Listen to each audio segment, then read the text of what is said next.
Welcome to InnovEU, the EU Project Chronicles.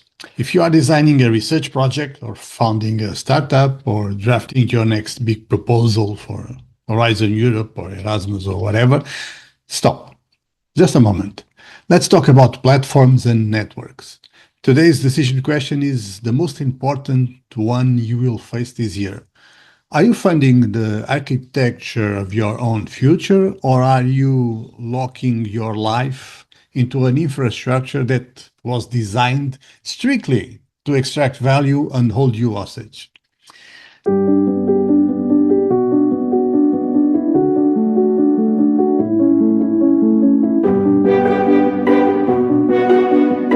So, this episode of InnovEU is brought to you by my new book, Transition Science in the Economy. In it, I use data from more than 180 countries, as many as I could find, more than 150,000 data points to show how five global shifts, the digital, the green, the new globalization, the transition to a war economy, and the housing crisis transition, showing how those five global transitions are collapsing the middle class and rewriting prosperity, sorry, prosperity and power.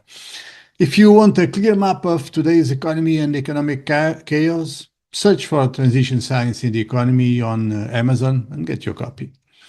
Okay, so the current narrative tells us that artificial general intelligence, AGI, is going to solve everything, and that the only path to innovation is to basically adopt the models of that tech monopolies are pitching us, blindly adopt those models. But let's hear the reality from someone who has spent his life building these systems. My guest from episode 7, Luke Julia, co-creator of Siri, he leaves us with a brutal warning about capital waste. That have been done, in 2023, 2024, 2025, 95% of the POCs, they were just thrown away because they didn't give any ROI, right? So we need to breathe a little bit, look, at what it is, and realize that AGI, we don't care. We care about tools that are going to be very good for our main purposes that we are going to have in the different domains that we are going to work for or on. Listen, if 90% fail and AI is just a tool and not a magical intelligence, why do we keep pouring billions into this model? Cory Doctorow pulls no punches when classifying this phenomenon. Listen to him. Just don't think there's $2 trillion worth of useful things you can do with AI. And maybe after the sector implodes and the 31% of the American S&P 500, that is 7 AI companies that are passing around the same $100 billion IOU really quickly and pretending it's in all of their bank accounts at once. Maybe after that falls apart and the economy collapses and 2008 looks like the best day of your life, maybe when we can buy GPUs for 10 cents on the dollar and hire as many applied statisticians as we want for cheap, and we've got open source models that we can optimize because they haven't put any energy into that, maybe we'll find a bunch of useful things that are cost effective to do. From a transition science perspective, what Cory describes is the, let's say, natural cycle of consolidation and monopolization. And that brings us to the core of our decision question. How is the hard work of European science and innovation being parasitized? Is that the correct way to say it? Parasitized. Okay, I hope so. Ethan Zuckerman in episode 8, he hit the nail on the head regarding the current model. Listen to him. So I think AI, as currently conceived, is one of the most extractive technologies we've ever seen. It's begun by extracting value from anyone who's created a written work over the last 100 years or so without compensating people, without asking people to opt out, without asking people for permission. And it has, in the process, reinforced all sorts of biases and prejudices and stereotypes and sort of baked them into models in a way that's very difficult to interrogate and sort of pull out of there. And it's being built around this fantasy of making paid human labor obsolete and essentially turning it all over to machines. So as a good Marxist, I can't help but be deeply worried about AI futures. I do think there are ways to take aim at these things and say, look, there are some real utilities behind this. The fact that a system can produce functioning code and potentially democratize the ability to create software, that could be very interesting. But it's only very interesting if we manage to build economic models around it that are fairly compensating for the work that this is built on, that are ensuring livable futures for people who are training and building these systems, and that are trying to figure out how to address some of these longstanding biases. And I don't see these companies dealing with that. Even a company that might be laudable on some score, like Anthropic, is not thinking meaningfully, in my opinion, about these questions of who is excluded from their knowledge base, who is not getting the sort of attention and focus and input that they should be having. And this in many ways goes back to my Rewire book, where I am deeply worried about whether the global South will have presence within these sorts of systems. And I would say so far in these AI systems, the evidence seems to be that the global South is largely excluded. Yeah. Here is the development trap.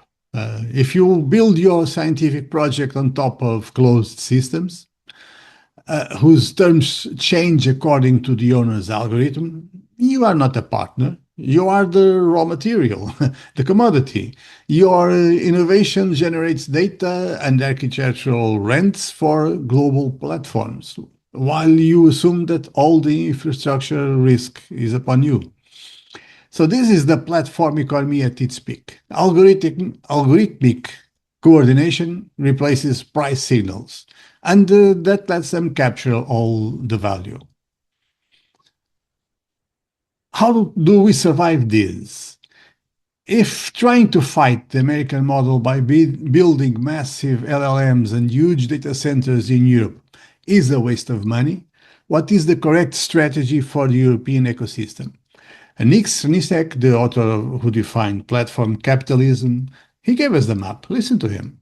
There's a lot to be gained by diffusion, but I think there's also a lot to be gained by thinking about innovation, not just in pushing those sort of scaling laws forward and building bigger models and bigger data centers, but also thinking about things like alternative architectures and thinking about the ways in which these AI models today are not just sort of independent things which do everything on themselves. In fact, what's happening is that they're welded onto a whole series of different computational tools. And there's a lot of innovation that could be built into those tools and into the standards which allow these things to be talking with each other.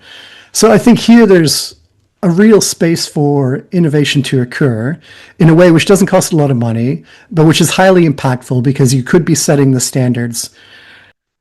Replacing guesswork with metrics and science is what we do here. As we've seen today, diffusion and interoperability are not just noble ideas, they are strategic survival imperatives. I like that expression, strategic survival imperatives. The digital transition cannot mean abdicating governance to private sovereigns. So the next time you are preparing an application or the roadmap for your project, apply the transition science lens. Avoid lock-in, demand or build interoperability from day one. Invest in diffusion. Do not try to reinvent the frontier. Master the integration of open source software into the real problems of local industries, energy, health, housing, whatever. And number 3, think about data sovereignty. If the tool you use can switch off your access tomorrow without recourse, then your project is fragile and lacks resilience, transitional resilience.